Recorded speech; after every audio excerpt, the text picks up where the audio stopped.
राम राम भाइयों, मेरा नाम अनिल सोलंकी है। मेरे यूट्यूब मंच लाउड जाट वॉइस में आप सबका स्वागत है।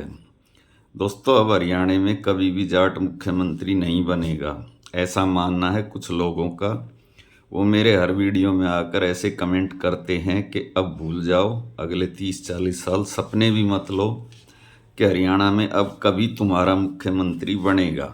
अभी पिछले दिनों बीजेपी के एक बड़े ही मशहूर विधायक है राम कुमार गौतम, उनका एक बयान वायरल बहुत हुआ था जिसमें वो जाटों का मजाक उड़ा रहे हैं। कुत्ते का उदाहरण दे रहे हैं, बटेऊ का उदाहरण दे रहे हैं, चूरमे का उदाहरण दे रहे हैं और ये कह रहे हैं कि हरियाणा सबका है। तो उस सब में जाट भी आते हैं। उसको ये भी सोचना चाहिए कि हरियाणा सबका है तो उस सब में जाट भी आते हैं। और इस देश में डेमोक्रेसी है, चुनाव होगा, वोट मांगेंगे, जनता वोट देगी तो सीएम बनेंगे। अभी मैं एक अभय चौटाला का बयान सुन रहा था जिसमें वो ये कह रहे थे कि मेरे पिताजी ओम प्रकाश चौटाला को जब 3 बार इस्तीफा देना पड़ा 89 से 91 के बीच में, उसके बाद जो चुनाव हुए 91 में भजन लाल की सरकार बनी, 96 में बंसी लाल की, तो लोग ये कहने लगे थे कि चौटाला के हाथ में मुख्यमंत्री की लकीर ही नहीं है। तो चौटाला साहब ने कहा था कि मैं लकीर चाकू से बना लूँगा अपने हाथ में। और फिर वो अल्टीमेटली 99 में सीएम बने और 2000 में उन्होंने जनता से जनादेश लेकर 5 साल पूर्ण बहुमत की सरकार चलाकर दिखाई हरियाणा में। तो ये तो हुआ ओम प्रकाश चौटाला का रिकॉर्ड। अब जो राम कुमार गौतम ने बयान दिया उसके बाद वो अपने बयान से पलट गए। उन्होंने कहा मैं जाटों को नहीं बोल रहा था, मैं तो चौटाला फैमिली को बोल रहा था। खैर, चौटाला फैमिली से उनकी क्या अदावत है ये तो वही जाने। ये बात भी सच है कि उनको एमएलए भी चौटाला फैमिली ने ही बनाया था। मैं दुष्यंत चौटाला की बात कर रहा हूँ। अब बात करते हैं कि हरियाणा के अंदर जाट सीएम बनेगा या नहीं बनेगा, और अभय चौटाला के हाथ में ये लकीर है कि नहीं है। क्योंकि अभय चौटाला ने भी अभी ये बात कही है कि मैं ऐसे हालात पैदा कर दूंगा कि मुख्यमंत्री मेरे को जनता बनाएगी। तो कुछ लोग उस बात का भी क्रिटिसाइज ये कह के कर रहे हैं कि गुंडागर्दी करेगा, क्या करेगा। उसका ये मतलब नहीं है। वो कहता है मैं राजनीतिक परिस्थितियां ऐसी बना दूंगा, जैसे कि ओम प्रकाश चौटाला महम कांड के बाद बहुत बदनाम हो गए थे, उसके बावजूद भी जनता ने उनको चुना। यही उनका कहने का शायद मतलब है, और तो कोई मतलब हो नहीं सकता। तो आज के वीडियो में मैं यही बात आपको समझाने की कोशिश करूंगा कि जो लोग ऐसी बातें कहते हैं कि हरियाणा में कभी भी जाट मुख्यमंत्री नहीं बनेगा, और जो लोग अभय चौटाला का ये कह के मजाक उड़ाते हैं कि 2 एमएलए वाली पार्टी और खुद अभय चौटाला एमएलए भी नहीं है, तो वो कैसे इतनी बड़ी बातें बोल सकते हैं। तो भाइयों, जहाँ तक 2 एमएलए वाली पार्टी की बात है, भारतीय जनता पार्टी के 1984 के लोकसभा चुनाव में 2 ही एमपी आए थे, और उनके बड़े नेता आडवाणी जी हों, चाहे जोशी जी हों, चाहे खुद अटल जी हों, वो तीनों चुनाव हार गए थे। उसमें एक एमपी उनका साउथ से आया था और एक नॉर्थ से आया था। इसके अलावा हमारे देश के अंदर ऐसे बहुत सारे उदाहरण भरे पड़े हैं। कर्नाटक के अंदर एचडी कुमार स्वामी, एचडी देवगौड़ा का बेटा है, वो 2 बार मुख्यमंत्री बना है। एक बार 2007 से 2008 के बीच में। उसके पास 224 सदस्यों की विधानसभा में केवल 58 एमएलए थे। और दोबारा 2018 से 2019, इस बार उसके पास केवल 37 एमएलए थे 2024 की विधानसभा में। लेकिन वो फिर भी एक साल 2 बार सीएम रहा। खुद उसके पिता एचडी देवगौड़ा, उनके पास 543 की लोकसभा में केवल 46 एमपी थे 1996 में, जब वो प्रधानमंत्री बने। और 1 साल देश के प्रधानमंत्री रहे। 543 की लोकसभा में 46 सांसदों के समर्थन से वो 11 महीने इस देश के प्रधानमंत्री रहे।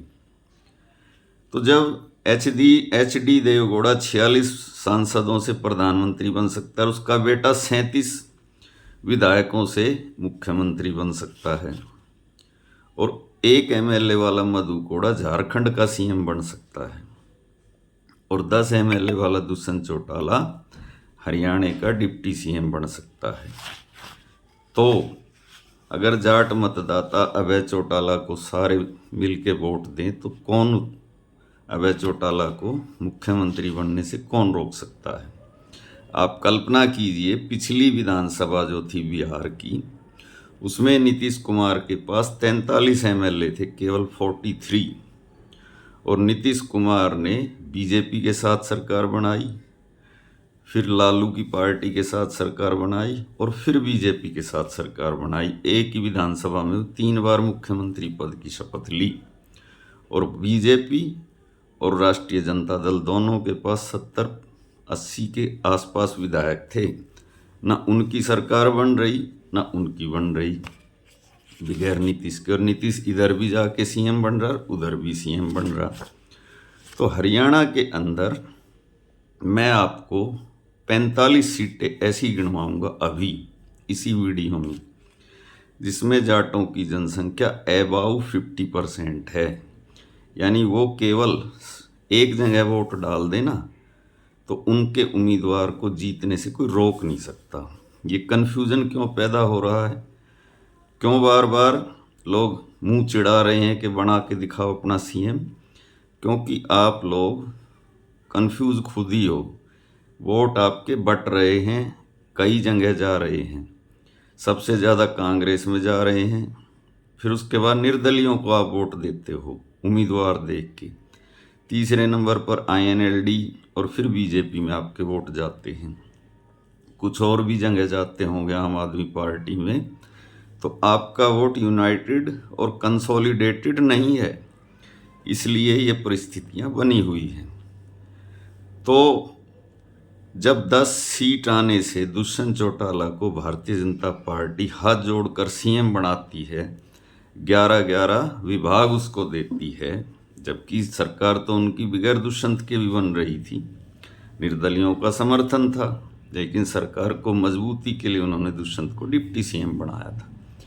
तो जब 10 सीट से दुष्यंत डिप्टी सीएम बन सकता है, तो 20 या 25 सीट जिस दिन इंडियन नेशनल लोकदल की आ गई हरियाणा में, उस दिन त्रिशंकु विधानसभा बनेगी और बीजेपी कांग्रेस को रोकने के लिए, कांग्रेस बीजेपी को रोकने के लिए अभय चौटाला को सीएम बनाएगी। जैसे कर्नाटक में एचडी कुमारस्वामी 37 सीट लेकर भी सीएम बन गए थे 224 की विधानसभा में 2-2 बार, और जैसे उनके पिता देवगौड़ा भी प्रधानमंत्री बन गए थे 46 एमपियों के साथ। और हरियाणा में तो 45 सीटें हैं जो कि जाट बहुल सीटें हैं, जहाँ पे जाट अगर एक ही जगह वोट डाल दें तो उनका सीएम बनने से कोई रोक नहीं सकता। लेकिन ये कन्फ्यूज़न पैदा कब से हुआ? ये कन्फ्यूज़न पैदा हुआ सन 1989 में, जब ताऊ देवीलाल रोहतक से और महम से 2 जगह से एमपी चुने गए, और रोहतक से और राजस्थान की कौन सी सीट है, सीकर से 2 जगह से एमपी चुने गए। उन्होंने रोहतक से इस्तीफा दे दिया। तब से रोहतक के जो जाट हैं उन्होंने ताऊ देवीलाल को अपना नेता मानने से इनकार कर दिया और उन्होंने अपना नेता भूपेंद्र सिंह हुड्डा को चुन लिया। तब से ही ये कन्फ्यूज़न क्रिएट हुआ, और इसी कन्फ्यूज़न का फ़ायदा बीजेपी उठाकर लगातार चुनाव भी जीत रही है और जाटों को बार बार उनकी औकात दिखा रही है, अपमानित कर रही है। खैर, जिस दिन एक आदमी को अपना नेता मान लेंगे, ये नहीं होना चाहिए कि बागड़ू और बागड़ी बेल्ट के जाट तो माने किसी को नेता, रोहतक देश वाली बेल्ट रोहतक सोनीपत झज्जर के किसी दूसरे को, और भिवानी वाले किसी तीसरे को, भिवानी चरखी दादरी वाले किसी तीसरे को, और जीटी करनाल लोड बेल्ट वाले किसी चौथे को। आपका लीडर एक ही होना चाहिए, और वो लीडर कौन होगा मेरे से बेहतर आप जानते हैं। अब मैं आपको बताता हूँ कि कौन कौन सी वो विधानसभा सीटें हैं जहाँ पर जाटों की आबादी अबाउ 50% से ज़्यादा है, कहीं पर अबाउ 50% है, कहीं थोड़ी कम भी हो सकती है, 45-46% या 40% भी हो सकती है। लेकिन ऐसी 45 से 46 सीटें हरियाणा में हैं विधानसभा की, और इतनी ही सीटों से बहुमत बनता है। तो उन सीटों के नाम हैं, आप भी नोट कीजिए। Number 1 Kalayat, number 2 Israna, number 3 Ganaur, number 4 Rai, number 5 Kharkhoda, number 6 Gohana, number 7 Baroda, number 8 Julana, number 9 Jind, number 10 Uchana Kalan, number 11 Narwana, number 12 Fatehabad, number 13 Ellenabad, number 14 Adampur, number 15 Uklana, number 16 Narnaund और number 17 Hansi, number 18 Barwala, number 19 Nalwa, 20 Loharu, 21 Bagra, 23 Dadri, 24 Tosham, 25 Bhavani Kheda, 26 Meham, 27 Garhi Sampla Kiloi, 28 Kalanaur, 29 Bahadurgarh, 30 बादली, 31 झज्जर, 32 बेरी, 33 होडल, 34 पिरथला, 35 रानिया, 36 डब्बाली,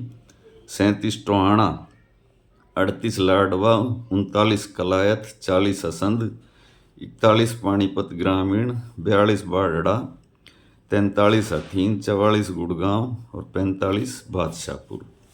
ये गुड़गांव और बादशाहपुर सीटें हो सकता है इस बात से आप मेरी इत्फाक ना रखते हो, लेकिन इन दोनों सीटों पर भी जाट एमएलए रह चुका है। गुड़गांव से सुखवीर कटारिया और बादशाहपुर से राकेश दौलताबाद, और गुड़गांव से पहले जो वो गहलोत, कौन से गहलोत थे, वो भी रहे थे।